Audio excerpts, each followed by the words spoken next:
They don't know how to people. And it was really focused on the idea of understanding people at the core, the human dynamic side of it. And a lot of times we can try to focus on efficiency gains and say, how do we move all these chess pieces around and make this work, and sort of forget that you're dealing with actual people. There is no destination. There's no, I've arrived, I've achieved, I've got this title, I've got this accomplishment. You're always learning. And the more I learn, the more I know, the more experience, the more I realize I don't know anything.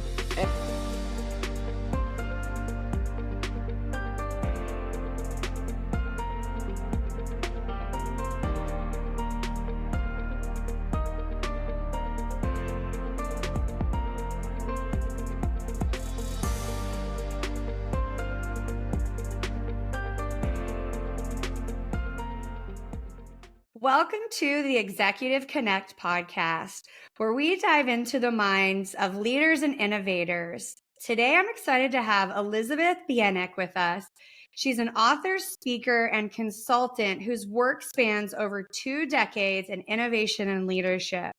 She's recognized as one of the top 10 most influential pioneering women in technology, and her career spans Fortune 100 innovation, has shown us the importance of what she calls good peopling. Elizabeth, welcome to the show.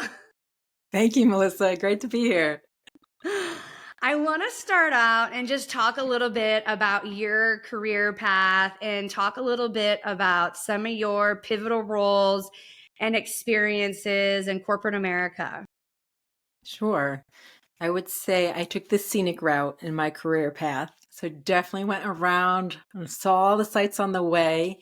I think what I ended up falling into is just seeing the commonality across even different industries, different roles, was the desire to always want to ask why. And not from the point of just being annoying, but really wanting to fully understand and wanting to understand how my piece fit into the whole, understanding what are the challenges we're facing, how can we do this better.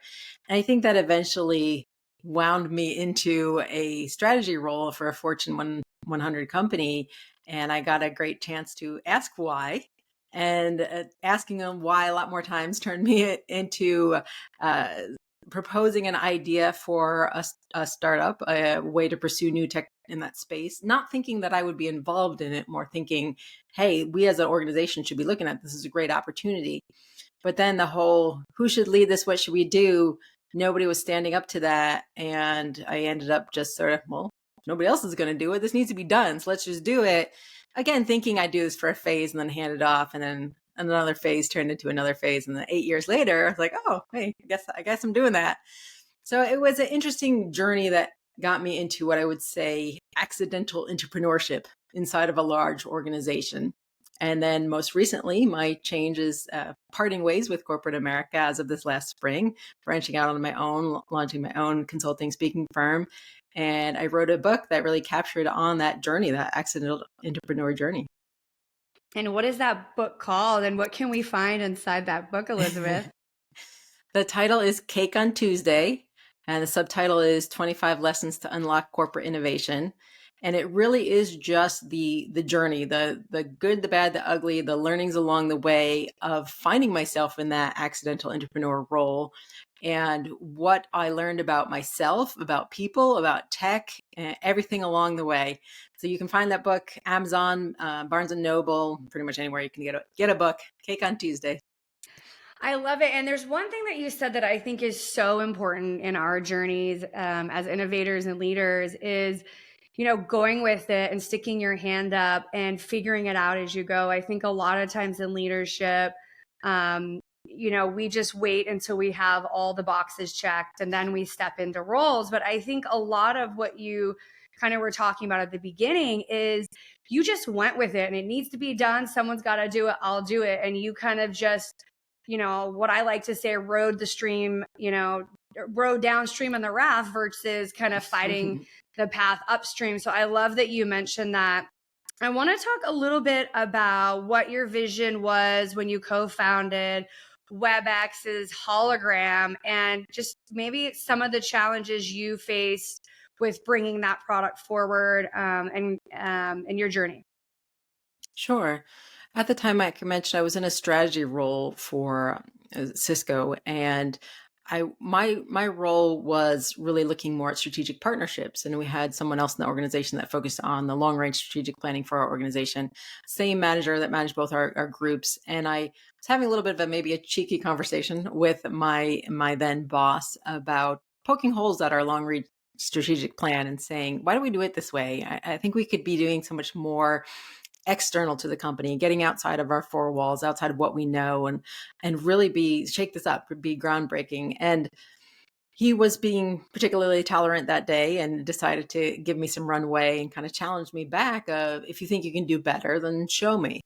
And that led me down this path of being given an inch, so deciding to take a mile of what can I find out? If somebody granted me the strategy wand for the day and I could own all of corporate strategy for this, what would I be doing? What would I be going after? And so I started really getting my head above the trees, if you will, and looking outside and seeing what's happening in this industry. At the time, I was focused on the collaboration space, corporate collaboration, and saying who's doing what, what's really earth shattering, what's new and coming, what has the potential to be really disruptive, either in a good way or a bad way to our business. And I went to a ton of conferences, talked to accelerators, startups, every demo I could get my hands on, I tried. And at the time, this was several years ago, at the time, really looking at augmented reality as a way to shake up the way we looked at corporate communications, and holographic technology specifically of, can you find a way to feel as if you are together? That idea of co-presence, of being together when you physically can't be. And holographic interactions were really cutting edge at that time, in that everything that you saw out there was record and playback or doctored in some way. Nothing was real time capture. And there was a lot of interest and potential of, can we do this? Could we do this in real time? Could we capture and render in real time and have that feeling of togetherness in a meeting? So rather than me be here, you be there, we have a screen between us, could we actually be together and have an interaction in that way? And we didn't know the answer to that. This was new tech. Nobody had done this before. Nobody had tried to do it in real time and done it successfully without significant lag or other issues. And so that was what this whole exploration turned into. It was really like baby steps along the way of, well, that's an interesting idea. Could we do it? And then that led to, well, let's form a small tiger team and pull some people together and check it out and see if we could do that. And they're like, oh, I think we could do this. What if we did something more? What if we put this together even more? And again, not thinking I was going to lead this. At the time, I was thinking I was creating a cool proposal to hand off to somebody else to lead. And then one thing led to another. And before long, I found myself saying, let's just do this. I love it. It's so fascinating to hear your story with that. I want to talk a little bit about your philosophy of good peopling and just your thoughts on that as it pertains to leadership in uncertain environments as we are in our world today. My poor grammar of good peopling probably came from a conversation that my husband and I had. We have been fascinated with this topic for a long time, and just spitball about this of transferable skills and the fact that people that are very good at something don't always necessarily have the appropriate pedigree or background or approval or permission to do that something. You don't know until you try it. They might be amazing at something. And so the idea that passion can count more than pedigree, and the idea that what somebody's most amazing contribution could be might not have anything to do with what they've already done, but more the potential of where they could go and what they could do. And we would find a lot of times just over coffee or a cocktail having a chat about, I encountered this at work, you encountered that at work, and like, well, that's just good peopling. Or this person handled that situation poorly because and it's not a one for one trade out of, oh, I'm going to take this person off here and put this person on there, and boom, that's just going to work. People have different skill sets, people have different ambitions, desires, how they work, their culture, and they get jazzed and excited by different things, and people are messy and fun and just a whole big mess to get into. So the idea of good peopling was really around looking at the unique, crazy, wonderful individuals that you have, and how do you get the most out of them and help them be the most fulfilled in their role. First of all, I love the good peopling. I think that's a great analogy. And it's so spot on too, because I think a lot of times in big business and kind of the world today, people are like transactional, right? They're like puzzle pieces, pull someone here, move them there, they're better over there. So it's a lot of, you know, it's not peopling, right? Like you said, it's Yeah. a lot of just moving people to solve a problem without actually asking them or being empathetic to their needs. And I think what I understand in our world today is so many things are really unclear, through even long-term companies, publicly traded companies. There's a lot of change. There's a lot um, of concern these days, which is why we see a lot of really senior people leaving companies or transitioning to their own thing. And so I want to talk a little bit about this thread of, uncertainty in our world these days, and transactional mindset. I need you to do this without helping people. And so I want to talk about really guiding teams that are uncertain of the environment and how to keep them motivated and really focus on the mission, whatever the mission is, even when they don't know what it's going to be or they're unclear of their specific contributions to it. Yeah. That's that's a really salient point for, I think, the dissatisfaction a lot of people have in their current environment, or why things aren't working, is not necessarily being aligned to the vision or understand how their piece fits into the whole, or getting excited about it, or knowing what they add that's unique. So I think really looking at, can you convey the core vision, the core goal? What are we excited about? What are we trying to do, and why, before you get into the minutia of this is exactly how we're going to do it?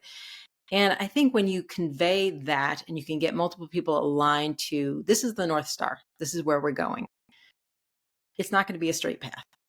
There's not a game plan, there's not a roadmap. I mean, specifically working in innovative technology, most of the things that you're working on, they've never been done before, or they've been tried and failed before, or the technology has changed drastically than it was out even 6 months ago. So you never have certainty. You never have this like, well, this is the plan, and we just follow this formula, and that's going to work. There's always ambiguity, and when you and your team are comfortable with a certain level of ambiguity, that's when you can get really creative. You have to be aligned on the goal. So the whole thing of, this is where we're going. We're all going to this place. This is where we want to get to. This is the outcome. This is what success looks like. That you have to be crystal clear on, like, what is success for us? And that success metric might be learning. It might not be, this is the exact product we're going to make. So some of that you're figuring out on the way too. But we need to learn X, the answer to this question. And if you're all clear on that, but you give some freedom of how you go about approaching that, then I think you get some really amazing, innovative responses from your team. And you start seeing that brainstorming or brain swarming of them building on each other's ideas. And your journey is not going to look very linear in the way you thought it was going to be going there, but you're going to find some amazing wins along the way. And if you all keep that North Star in your sights, you're going to end up at your goal. It's just the path to get there is going to be different than what you thought. Yeah, I love that, which kind of brings me to what I wanted to talk about next. But I do think some of the best fixes to problems come from the least likely places. Sometimes non-technical people find solutions for technical people, or vice versa. And so I love that. I think that's spot on. I want to talk about emerging technology. I know I can't get through social media or any magazine without hearing about technology and AI. So I want to talk about kind of your thoughts on any emerging technology and that balances kind of the human connection with any technological advancements. So whether that's bridging gap between human connection and innovation, or any other kind of technology from your perspective. Yeah, I think the point you made about sometimes the best ideas come from people who are not in technology. I self-proclaimed, I have an English degree. I think it's hilarious that I ended up in a technology field, to be honest, because that wasn't my original path, the plan I was planning to go. But even as you said that, it made me think about Webex Hologram and the very first patent on the team. And it's amazing cutting edge technology and end-to-end holographic collaboration system. The first patent on the team came from our ops lead with an accounting degree. It was just amazing because she had an idea of, hey, this doesn't really work. What if we did it this way? And just thinking out loud. And when the engineer was like, that's a patent. And then they got poking on that and fleshing out what it was. And she wrote up an amazing patent. And that was the first one on the team. So I think being open to the fact that your ideas can come from anywhere. And a lot of times with technology, we can sometimes over glorify the tech and get excited about technology for technology's sake. Like, this is amazing. This does this thing that's never been done before. Cool. Does anybody want that? Like, what are you going to do with that? So when we're thinking about how you're actually going to use it, I think that's why Webex Hologram was successful, because the original goal wasn't to say, let's do something cool in augmented reality. Let's do something cool with holograms. It was how do we solve this problem of feeling together when we simply can't be? We're in different countries or continents. How do we fix that? It was always focused on the connection. And because of that, the amazing technological advancements were to support that long-term goal of connection. And so there was always a purpose. There was never let's add a bell and whistle for no reason. And I think that's true with anything. I think you're seeing that with AI now. It's been interesting to see a lot of companies jump 2 feet in, not knowing what they're going to do, just thinking, oh, generative AI, we got to do something. There's something there. But if you don't have a goal or purpose or a mission, why are we trying to do something there? What are you trying to do? What are you trying to do better? What problem are you trying to solve? How does this help people? Great. How can we now look at the technology to support that? You can't really start with the tech first, because it's always about the people. Yeah, I love that. And it's funny that you said that, because I am an engineer and I work in non-engineering processes and practices now. So it's funny how we just crossed over. Yes, you jigged and I jived, right? And so I love it. But I think that's a really good point, is being open to what is this technology or widget going to solve for the people that are using it. And I agree. I think everybody's building things without thinking about, was anybody going to buy it? And I think some of the best companies in the world that we all use, that's where they started. What are we going to do for our customers, and what solutions are we solving for these issues? I look at like social media alone, like how that even got started was to keep people connected. And look at it now, there's everybody uses it. Billions and billions of people a day, an hour, a minute. So I want to kind of with the last part of what we're talking about, for any, leaders or innovators or people that are, non-technical, trying to do technical things, any feedback that you have for them and how they can build resilience, innovate motivate their teams, continue to innovate, and maybe just any nuggets that you can share with them. Sure. I love this idea or concept of demystifying innovation and taking it out of the ivory tower of the top consultants and the top firms with the top pedigree from the top degrees, and really saying innovation is really just, how do we look at something differently? How do we do something new or different, take a different approach? How do we take an old thing and just think about it in a unique way? And it doesn't have to be tech, and it doesn't have to be earth shattering. It just has to be a different angle, a different approach. So I think a lot of times we say innovation and we immediately jump to like, it needs to be this amazing, never seen before technology. When you can be innovative in your process, you can be innovative in the way you lead your people. You can be innovative in the way that you make your customers feel seen and heard. You can apply innovation to just about anything. So for me, that message is something like, if I had one thing I could be known for, it'd be like, take the mystery out of innovation and realize anyone can innovate anywhere in your sphere. And we should all be thinking about this. I don't think anyone should ever say, oh, I'm not an innovator. Why not? Yeah, I love that. And I'm curious, are there any like specific practices that you practice regularly in your life that have kind of got you where you have in your life, whether it's, leader at a big company, or your book, or your speaking, or all the things you do? Anything that you consistently do as a habit or a practice that you can share? I'm big about changing your perspective, and a lot of times it means physically changing. So whether that's going outside, turning the problem that you're looking on a piece of paper, turning it sideways, looking at it upside down, asking somebody else who has no background or experience in the space you're working in, hey, high level, going to give you 30 seconds on this problem. How would you think of it? Anything you can do to kind of get you out of a rut and shake up that perspective approach to get an alternate view, that's huge. I think a lot of times we spend too long in our ruts, we're stuck in our own thought process, thinking, well, I've got the background in this is my problem, I don't want to burden anybody with it. Oh, they don't know anything about the space, I don't know if they can help. Just share it and see. Some of the best ideas really come from the most unlikely sources. And even if you're not going to, your brother to say, hey, solve my work problems, just having an alternate perspective will jog things in your mind of like, oh, I didn't think about that question, or I didn't think about it from that angle, or you're looking at that from this perspective, and I thought we should look at it from this perspective. It'll be enough to just kind of get you out of that rut and get you thinking again. So I'm a big fan of shaking things up in that regard. Yeah, I love it. Any kind of final thoughts or anything that we haven't covered that you want to share with our listeners? Any good wisdom, Elizabeth? I think finding joy in the journey is probably the other thing that I really, really love. I probably spent too much of my early career thinking I have to get somewhere, I have to get to this threshold, this milestone, this next promotion, whatever the case is. And I think the older we get, the hopefully the wiser we get.